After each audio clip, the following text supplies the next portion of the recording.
नमस्कार, city 24 channel देख रहे हैं आप और मैं हूं आपके साथ साक्षी सोनी। हालांकि लॉकडाउन लगा दिया गया है एक हफ्ते के लिए, लेकिन अगर बात की जाए हरियाणा के हिसार जिले की, तो हिसार जिले के अंदर आप लोग देख पा रहे होंगे कि कहीं से भी नहीं लग रहा है कि लॉकडाउन लगाया गया है। हालांकि जो है ऑटो भी समान रूप से हुए चलते हुए नजर आ रहे हैं। और अगर बात की जाए कम जो ई रिक्शा है वो भी समान रूप से चलते हुए नजर आ रहे हैं। एक ऑटो चालक भी मेरे साथ मौजूद है। सर मुझे ये बताइए, आप ऑटो कितने बजे लेकर के निकले थे? सुबह 10 बजे लेकर के निकले थे। क्या ऑटो के लिए कोई परमिट जारी किया गया है, कोई पास जारी किया गया है? गरीब आदमी है, हम तो रोजगार कर रहे हैं अभी। अच्छा। अभी फैंस वाले का फोन आने लग रहा है मेरे पास। अच्छा। कोई रोजगार नहीं है हमारे पास। अच्छा, ये बताइए, क्या सरकार की तरफ से परमिशन दी गई है आप लोगों को ऑटो चलाने की लॉकडाउन के अंदर? नहीं जी, 2 सवारी की परमिशन दी थी, वो भी नहीं बैठ रही है हमारे पास। अच्छा, अब लॉकडाउन के अंदर ऑटो चलाने की परमिशन नहीं दी गई है, तो आप कैसे निकल रहे हैं ऑटो लेकर के? ऑटो फैंस वाले के पास जा रहा हूँ जी मैं। ठीक है, रास्ते के अंदर किसी पुलिस ने पूछा था आपसे कि कहाँ जा रहे हैं? हाँ जी, पूछा था पिछले चौक पे, जिंदल चौक पे, तो बोल रहे थे कि परमिशन ले ले भाई तू, अब चला ले। 2 सवारियों पे बचता तो नहीं है कुछ, 2 सवारी में ऐसे चला। अच्छा, लॉकडाउन के अंदर कितना क्या गुजारा कैसे कर रहे हैं? गुजारा क्या करें जी, टाइम पास कर रहे हैं और क्या। लगभग रोजाना एक ऑटो की कमाई से एक दिन के अंदर कितना कमा लेते थे? यही 300 350 रुपये। 350 से 300 रुपए। ठीक है, अब आपका गुजारा कैसे चल रहा है? अब ऐसे चल रहा है जैसे पहले चलना था। क्या लगता है अगर लॉकडाउन आगे बढ़ेगा तो क्या खाने पीने के भी लाले पड़ जाएंगे? पड़ जाएंगे जी, बिल्कुल। कितने लोग रहते हैं घर में? मेरे 8 है जी। 8 लोग रहते हैं, सबका खर्चा आप उठाते हैं? हाँ जी। तो उन लोगों के पास 8 लोगों के पास अंदर जो है कोई भी काम नहीं करता? नहीं जी, बूढ़े माँ बाप है, शादीशुदा बहन है मेरी, 4 भाई है, एक अपाहिज है। ऐसे टाइम पास कर रहे हैं जी। अच्छा। हाँ। तो कुछ अपील करना चाहेंगे क्या? डीसी की तरफ से आपको पास उपलब्ध करवा दिया जाएगा? हाँ जी, हाँ जी, अच्छा, करवाओ जी। 4 सवारियों का तो कराओ जी कम से कम। 4 सवारियों का तो मांग ही रहे हैं जी। अभी जा रहा हूँ मैं, मार्केट कमेटी में जा रहा हूँ, तो वहाँ से पूछूंगा तो पास बनेगा तो ठीक है, नहीं घर पे बैठे ठीक है। एक ऑटो संचालक और भी मेरे साथ यहाँ पर मौजूद है, इनसे भी जानने की कोशिश करते हैं। हालांकि पूरे रोड की बात की जाए तो पूरे रोड के ऊपर जो है 2 दिन से मुझे कोई ऑटो रिक्शा वाला नहीं दिखा। सर मुझे ये बताइए कि आपका नाम क्या है? रामनिवास जी, मुझे ये बताइए, क्या ऑटो चलाने की परमिशन दी जा रही है लॉकडाउन के अंदर?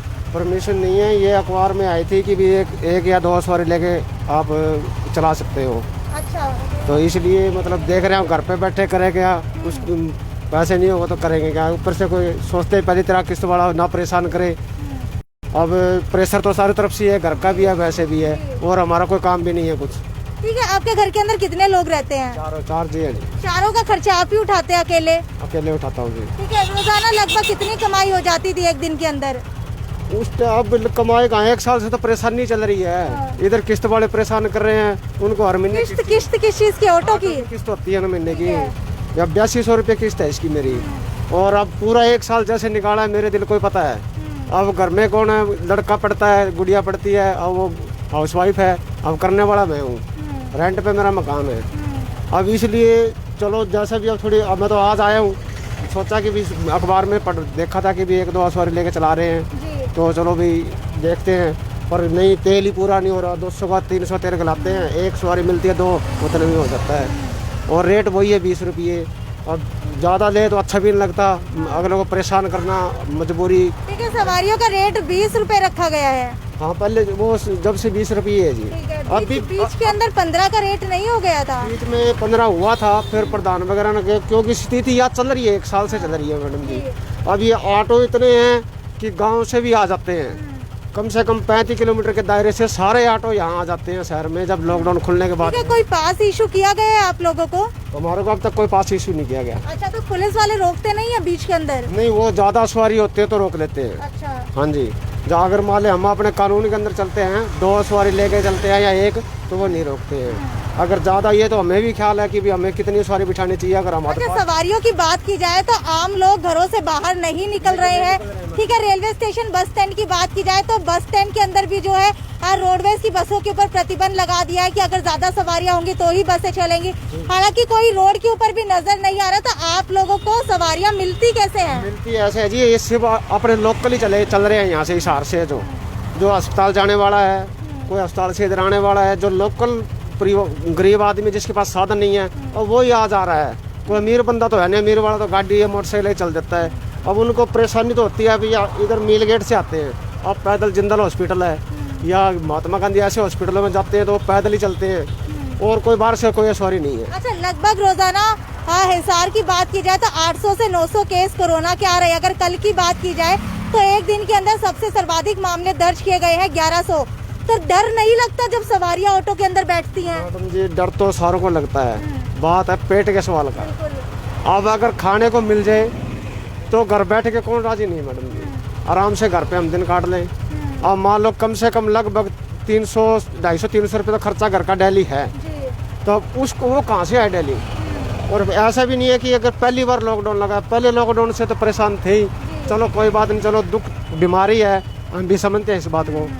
अब परेशानी तो ये बढ़ रही है ना, काम भी नहीं है। अब कोई घर में कोई मतलब जॉब वाला बच्चा हो, कोई प्राइवेट जॉब वाला बच्चा हो तो भी सोच ले चले यार कोई बात नहीं 10 दिन अपने निकालो। बिल्कुल, अगर आंखों की बात की जाए तो आंखें कहीं ना कहीं भर आई है, क्योंकि ये दौर ऐसा चल रहा है जहाँ पर किसी के पास खाने के लिए खाना नहीं है तो अपना परिवार पालने के लिए किसी के पास काम तक नहीं है।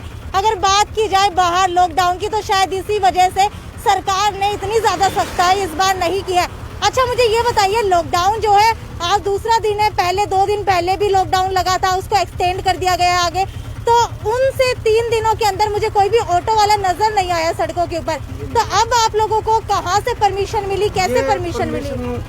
परसों अखबार में आई थी कि जैसे 4 अपने कार में होंगे 2 या 3 सवारी, ऑटो में 2 सवारी, तो इस अखबार को देख के चल रहे हैं, बाकी परमिशन तो किसी ने दी नहीं। तो पुलिस आपको बीच में रोकती है? नहीं रोकती है, वो सिर्फ सवारी ज्यादा होती है, बाकी वैसे आप लोगों से नहीं पूछा जाता? पूछा जाता है कि अब करें क्या करें। वो जैसे अखबार उन्होंने भी देखा होगा, अगर नहीं देखा होता तो अगर नहीं होता तो वो रोकते हमारे को जरूर। उनको भी कुछ ना कुछ तो पता होगा इस बात का कि भी चलने दिए जाए या नहीं चलने दिए जाए। लॉकडाउन अगर आगे बढ़ता है, अभी 1 हफ्ते का लगाया गया है, उसके आगे भी बढ़ता है, तो क्या करेंगे ऐसी स्थिति के अंदर आप? ये तो सबके साथ ही है जी। अब होना क्या है, घरों में तो कैद होना ही होना है, आज नहीं तो कल। अगर ये चलता है जैसा भी है, अब इस बीमारी को तो भूल के ही चलाना पड़ेगा मैडम जी, काम करना पड़ेगा। अब जिसकी भगवान ने कुछ लिखी रखी है ऐसे ही, तो उसको कोई रोक नहीं सकता मैडम जी। अब ये स्थिति बढ़ गई, मान लो एकदम बिल्कुल लॉकडाउन लग चुका, तो फिर क्या करेगी जनता, पब्लिक क्या करेगी, खाएगी कहाँ से, क्या करेगी, भूखे अंदर ही मर जाएगी ना। तो कोई पहले, क्योंकि आज के टाइम में जो बीड़ी का बंडल भी है वो दुकानदार 15 से 20 रुपये में बेच रहा है। सब्जी है वो मतलब भाव ज़्यादा दे रहा है। अच्छा, आटे की थैली है वो 220 की आती थी, वो 250 की 300 की बेच रहा है। अब ये बताओ, इनको तो कमाई का मतलब हो गया, और गरीब आदमी कहाँ से खरीद के लाएगा। अब पैसा हो तो खरीद के लाएगा, नहीं तो क्या वो रोड पे आ जाएगा। अब रेंट का लगा लो, अब मकान रेंट पे है, अगर उनको तो रेंट से मतलब है। पिछले लॉकडाउन में मेरा रेंट कम नहीं हुआ, बोल रहे थे भी रेंट वालों का भी रेंट कम किया जाएगा, उसके भी मेरे 20-30 हज़ार अभी बकाया है। रेंट वाला कह रहा है कि मेरे 30 हज़ार दो पहले वाले। अब आगे वाली वो स्थिति और खड़ी होगी। अब बताओ, इस आगे हमारे पास तो कोई ऐसा रास्ता भी नहीं है किसी को हम बोल के हमारा दुख बता दे। बताओ किसको बताए? बिल्कुल ना कोई सुनने वाला है हमारा, ना कोई एक भी ऐसा हो कि चलो मजदूरों का प्रधान या लीडर या कुछ तो हो जिसको हम अपना दुख सुना सके। कौन सुन रहा है दुख? जो भी अपने विधायक है, कुछ भी है, इनको कोई मैटर ही नहीं है इस बात का। आपके ऑटो यूनियन के प्रधान की तरफ से क्या कुछ सहायता की जा रही है? नहीं, कोई सहायता नहीं है। ये है प्रधान हमारे मान सिंह दुग्गल, ये प्रधान है। अब या तो प्रधान मुद्दा उठाए, बस सब एक सार है मैडम जी, कोई भी नहीं है। ऑटो कैटेगरी के अंदर एकता नहीं है, एकता के बगैर परेशान है। मैं सीधी स्पष्ट बात बता रहा हूँ आपको। अगर इनकी होती है एकता होती है तो सब चीज़ का काम बन सकता है, पर नहीं है तो क्या इलाज है, अपने अपने चल रहे हैं। जो ई रिक्शा वाले घूमते हैं, क्या वो भी ऑटो यूनियन के अंडर ही आते हैं? नहीं, इनका कोई ऑटो यूनियन के अंदर नहीं है। ई रिक्शा वाले अलग है, ये अलग है। ये तो जैसे जैसे कोई ले रहा है, कोई ऑटो रिक्शा ले रहा है, कोई कैसे ले रहा है, कोई कैसे ले रहा है, वैसे मिल जाते हैं साथ में, इधर से इधर चल रहे हैं। कोई गाँव वाला, कोई सिरसा से ऑटो आ रहा है वो भी चल रहा है साथ में। कोई मतलब कोई बंदे वो नहीं है इसके अंदर कि भी किसी को चलाना है या सिरसा वाले को यहाँ चलाना है कि नहीं, क्या गाँव वाले को यहाँ चलाना है कि नहीं, या लोकल ही हिसार वाले ही ऑटो चलेंगे।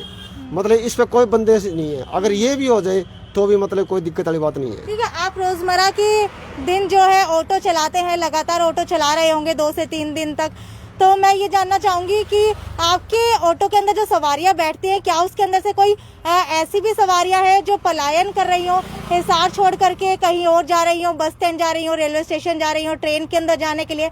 मान लीजिए मजदूर वर्ग हो, पलायन करके हिसार से अपने बिहार जा रहे हो, यूपी जा रहे हो, क्या ऐसी सवारियाँ आती है? ऐसी आती हैं। अभी गोरखधाम के जो गाड़ी जा रही है स्टेशन के लिए भी सवारी जाती है। हम वैसे बात नहीं करते पूरी उनसे, भी तुम कहाँ जा रहे हो, बस वो गोरखधाम वाली गाड़ी पूछते हैं। वो मतलब गोरखधाम में वही जाता है जिसको बाहर जाना, जिसका गांव उधर का यूपी की तरफ है। और बाकी लोकल अपना हरियाणा वाले को तो हम जानते ही हैं, ये किस लिए है, बिहानी जाना है, किसी को हंसी जाना है, किसी को, इनको तो हम जानते ही हैं सबको, ऐसी कोई दिक्कत तो रोजाना की कितनी संख्या रहती है पलायन करने वाले मजदूरों की? देखो जी मैडम, मैं जिस दिन से लॉकडाउन लगा है मैं आज ही आया हूँ जी। ठीक है।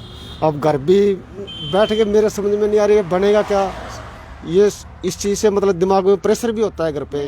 अब पैसा तो हर रोज चलता है नगद, ठीक है, उसमें तो कम ही होता जा रहा है, 1000 पड़े हैं या 1500, उसमें से कम होते जा रहे हैं, बताओ कहाँ से लाएंगे पैसे। तो अब पलायन की तो ये बात है, अभी जैसे अब ये जा रहे हैं, अब ये बाहर के बंदे हैं सारे, ये देखो ये रिक्शा में जा रहे हैं ये सब, ठीक है।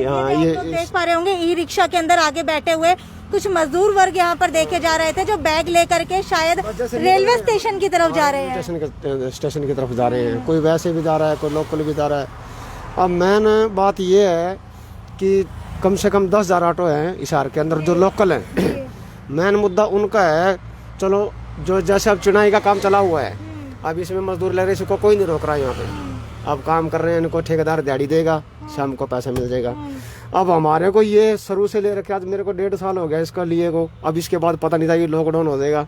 अब इनको ये समझ में ना तो इनको बेच सकते हैं ना इनको चला सकते हैं, हमारी समझ से बाहर हो रहा है ये सिस्टम। अच्छा, कितनी किस्त भर दी है, कितनी बाकी है इसकी? लगभग अभी जो पिछले लॉकडाउन की 3 किस्त ड्यू है और लगभग 15-16 किस्त भर दी होगी मैंने इसकी। और पिछले लॉकडाउन की जैसे 3 किस्त ड्यू है, उस पर उन्होंने फैन फोन लगा के मतलब किस्त पूरी बना रखी है, इतनी कितनी है। अब तक बजाज से कोई हिसाब नहीं हुआ हमारा।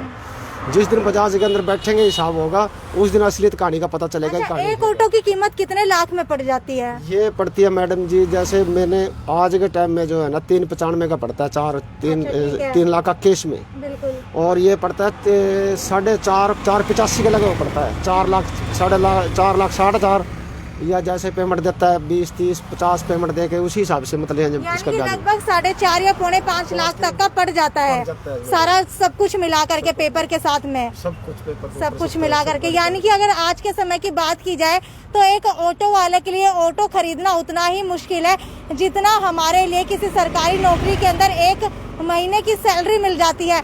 उतना अगर हम लोग लगा करके चले तो उसके अंदर भी हमें 2 से 3 अगर 20-20 हज़ार रुपए भी सैलरी है तो लगभग 1 से 1.5 साल ऑटो की किस्त चुकाने के अंदर पूरी सैलरी चल जाएगी। हालांकि अगर ऑटो संचालक की खुद की बात की जाए तो ये लोग लगभग दिन के अंदर मेरे ख्याल से 300 से 400 रुपए कमाते होंगे, बस इतना ही। मतलब ज्यादा जैसे कि हम पेट्रोल पंप वाले को कमा के देते हैं। बात ये है कि जैसे अगर 600 का काम होता है तो जिसमें 400 भी डीजल डलवा लेते हैं, 300 का डलवा, 300 ही बच जाते हैं, 250 ही बच जाते हैं, 200 ही बच जाते हैं। कोई टाइम ऐसा आता अच्छी ठीक सवारी मिल जाती है तो 400 बच जाते हैं। क्योंकि लगातार पेट्रोल की बढ़ती कीमतें और लगातार ऑटो वालों के खर्चे जो है उसी तरीके से बढ़ते जा रहे हैं। लेकिन अगर बात की जाए ऑटो वालों की तो सबसे ज्यादा दुखी अगर वर्ग की बात की जाए तो शायद ऑटो वर्ग सबसे ज्यादा इस वक्त जो है दुखी हो रहे हैं, क्योंकि मजदूर भी कहीं ना कहीं काम करते हुए दिखाई दे रहे हैं। उसके अलावा और जो लोग हैं वो सरकारी नौकरी है, अगर प्राइवेट नौकरी भी है तो वो वर्क फ्रॉम होम कर रहे हैं। लेकिन अगर एक ऑटो वाले के व्यथा की बात की जाए तो शायद ये दर्द कोई समझ ही नहीं सकता, क्योंकि अभी भी जब मैं इनसे बात कर रही थी तो इनकी आंखें पुरजोर से जो है भर आई थी। हालांकि अभी भी आप देख सकते हैं कि आंखों के अंदर पानी है, सिर के अंदर रोज दर्द होता है। जब सुबह उठते हैं तब प्रेशर बनता है सिर के ऊपर कि आज कमाई कहाँ से होगी, कैसे रात को अपने बच्चों को खाना खिलाएंगे, कैसे इस ऑटो की किस्त भरेंगे। हालांकि जो स्ट्रेस और डिप्रेशन है लॉकडाउन के अंदर ज्यादा जो है कमाई की वजह से आता हुआ दिखाई दे रहा है। हालांकि अभी जो है बात की जाए लॉकडाउन की तो 1 हफ्ते का लॉकडाउन है, हो सकता है केसों को देखते हुए आगे 1 हफ्ते और बढ़ जाए। उस स्थिति के अंदर ऑटो संचालक आखिरकार अपना गुजारा कैसे करेंगे, ये अब सबसे बड़ा सवाल यहाँ पर आ खड़ा हुआ है। आगे भी आपको इसी तरीके से आपके शहर की गतिविधियों से रूबरू करवाते रहेंगे। तब तक जुड़े रहिए हमारे चैनल सिटी 24 के साथ। नमस्कार।